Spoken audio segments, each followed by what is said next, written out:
네, 여러분, 노후자금을 불릴 때 가장 먼저 무엇을 보십니까? 아마 대부분 수익률 숫자를 쫓으실 겁니다. 하지만 은퇴 후에는 이 숫자보다 더 무서운 게 있는데요.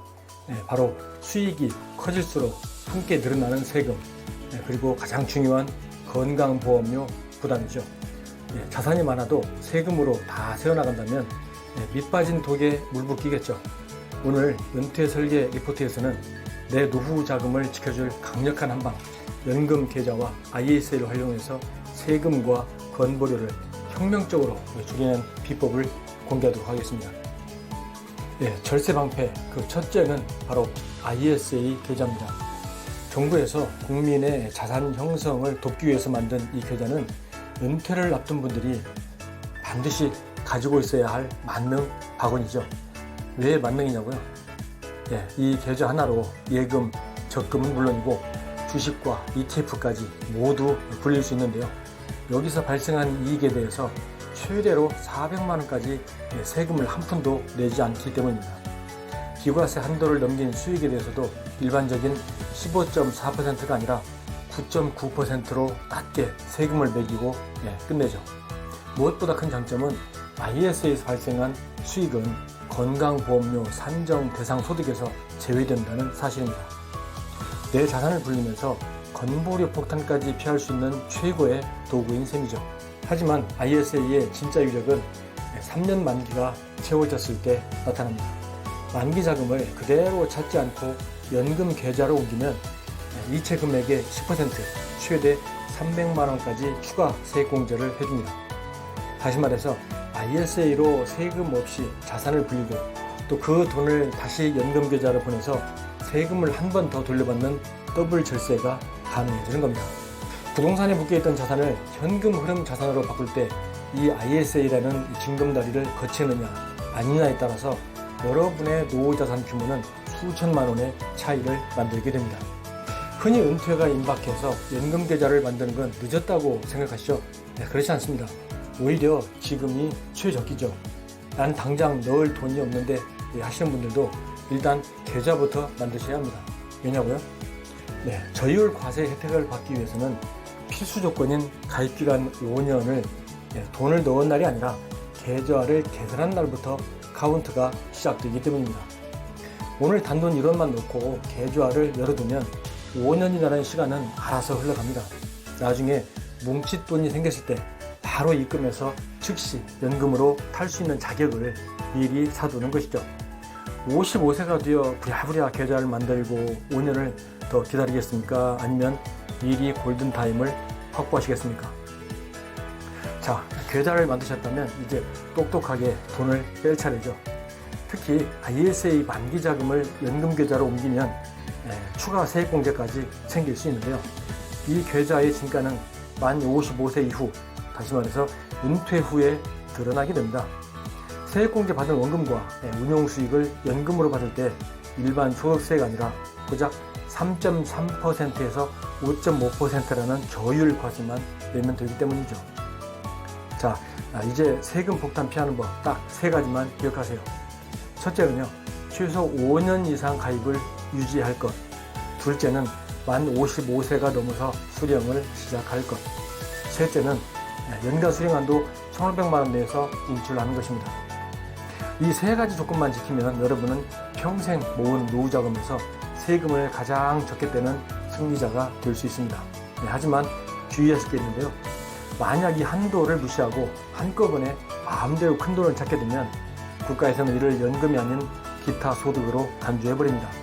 그렇게 되면 3.3%가 아니라 무려 16.5%의 높은 세금을 내야 할 수도 있죠. 1억 원을 찾았을 때 세금만 1,650만 원이 나갈 수 있다는 뜻입니다. 자, 여기서 많은 분이 걱정하시는 게 있죠. 연간 수령액이 1,500만 원을 넘으면 바로 세금 폭탄 맞는 거 아니냐는 이런 걱정인데요. 결론부터 말씀드리면 이제 안심하셔도 된다는 것입니다. 제도가 유리하게 더 유리한 형태로 바뀌었거든요. 과거에는 1,500만 원이 넘으면 무조건 다른 소득과 합쳐서 종합 과세를 해야 했지만 이제는 다릅니다. 수령액이 1,500만 원을 초과하더라도 16.5% 단일 세율로 분리과세를 선택할 수 있게 됐기 때문이죠. 만약에 국민연금이나 임대소득이 많아서 높은 세율을 적용받는 분들이라면 오히려 이 분리과세가 세금을 획기적으로 줄여주는 효자 노릇을 할 수 있습니다. 게다가 더 좋은 것은 이 1,500만 한도는 여러분의 모든 수령액에 해당되지 않는다는 것입니다. 내가 낸 퇴직금 원금이나 세액공제를 받지 않고 저축한 내 돈은 이 한도 계산에서 아예 제외되기 때문이죠. 오로지 국가에서 세액공제 혜택을 줬던 원금과 그동안 불어난 운용 수익에 대해서만 한도를 따지는 겁니다. 생각보다 훨씬 더 여유롭고 넉넉하게 여러분의 연금을 설계할 수 있다는 뜻이죠. 여기서 오늘 리포트의 핵심, 세액공제 받지 않는 금액의 활용법을 짚어드리겠습니다. 이 돈은요, 인출할 때 전혀 세금이 없습니다. 연간 1,500만 원 한도 제한도 받지 않죠. 퇴직 2년 전 A씨의 사례를 볼까요? A씨가 연간 1,800만 원씩 2년간 총 3,600만 원을 IRP와 연금저축에 넣었습니다. 이 중 세액공제 한도인 1,800만 원을 제외한 나머지 1,800만 원은 언제 인출해도 세금이 0원이죠. 특히 연금저축은 중도 인출 기능이 있어서 자금 활용이 더욱 유연합니다. 세액공제 받지 않은 금액이 많을수록 여러분의 노후 자금 운용은 자유로워질 수 있는 거죠. 내 돈인데 그냥 일반 계좌로 투자하면 안 되나요? 이렇게 물으실 수 있습니다. 결론부터 말씀드리면 그래도 연금 계좌가 훨씬 유리하다입니다. 일반 계좌에서 해외 ETF에 투자해서 수익이 나면 15.4%의 배당 소득세를 내야 하는데요. 금융소득이 1,000만 원을 넘으면 전액 건보료 산정소득에 포함돼서 보험료가 인상되죠. 하지만 연금계좌는 다릅니다. 원금은 비과세되고 운용수익은 금융소득이 아닌 저율의 연금소득세로 분류되기 때문이죠. 여기서 은퇴자분들이 가장 무서워하는 건보료 이야기 안 할 수가 없죠. 현재 연금저축이나 IRP 같은 사적임금은 건강보험료 산정소득에 포함되지 않습니다. 이게 왜 대단한 혜택일까요? 비교해 보십시오.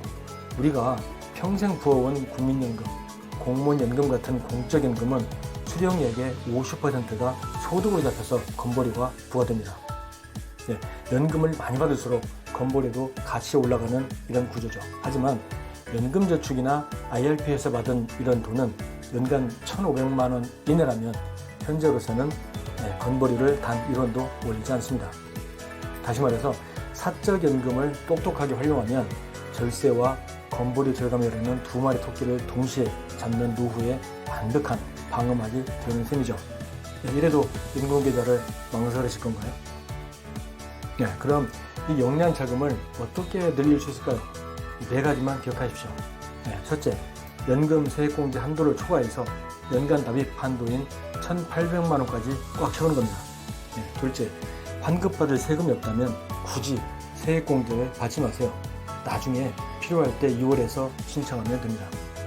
셋째는요, ISA 만기 자금을 활용하십시오. 만기 후에 60일 이내에 연금계좌로 이체하면 이체액의 10%, 최대 300만 원까지 추가 세액공제를 받고 나머지는 프리한 이런 자산이 됩니다. 넷째는요, 60세 이상 부부라면 주택 사이즈를 줄인 차익을 최대 1억 원까지 연금 계좌에 넣을 수 있습니다. 12억 이하 1주택자라면 이 제도를 적극 활용하십시오. 다만 다음 5가지 요건은 꼭 체크하시기 바랍니다. 첫 번째는요, 부부 중에 한 명이라도 60세 이상일 것. 두 번째는 부부 합산 1주택일 것. 세 번째는 종전주택의 기준시가가 12억 원 이하일 것. 그리고 네 번째는 새로 산 주택 가격이 판 집보다 낮을 것. 마지막으로 다섯 번째는요, 주택 양도 후 6개월 이내에 납입을 해야 합니다. 이 1억 원은요, 기존 납입한 한도와 별개로 인정되는 황금 티켓입니다. 노후 자금, 이제는 수익률이라는 환상에서 벗어나서 절세라는 현실에 집중해야 할 때입니다. 세액공제를 받지 않는 금액을 늘려서 인출의 유연성을 확보하고요. 연금 계좌라는 방패로 건보료 폭탄을 막아내시기 바랍니다. 번 돈을 지키는 것이 진정한 은퇴 설계의 시작이죠. 지금 당장 여러분의 계좌 포트폴리오를 점검해 보시기 바랍니다. 김양정 작가의 은퇴 설계 연구소, 오늘 준비한 리포트는 여기까지입니다. 감사합니다.